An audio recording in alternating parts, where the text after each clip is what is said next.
An attempt at a little friendly U.S.-China diplomacy has ended in a debacle. Fists, chairs, water bottles flying. A brawl during an exhibition basketball game. The Georgetown Hoyas playing China. So what happened? Here's ABC's Jim Sciutto. It was a goodwill trip to China that turned ugly. A collision between players from the Georgetown Hoyas and Baiyi Rockets turned to shoving, and then an all-out brawl. Chinese players swarmed the court, kicking one Georgetown player on the ground. Coaches and fans joined the fight, one raising a chair over his head.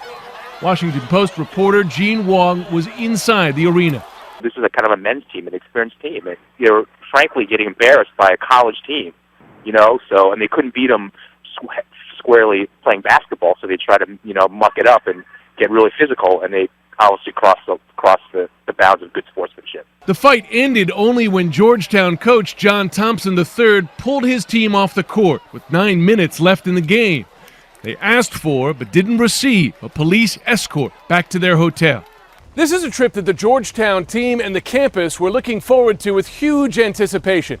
Tonight, the Georgetown coach released a statement saying that two great teams played a competitive game and his team regrets how it ended.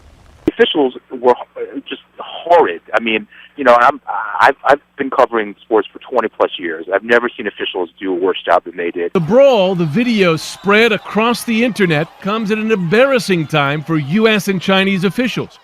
Vice President Joe Biden had just arrived in China trying to ease relations as the world's two largest economies clash over America's debt, trade, and a host of national security issues.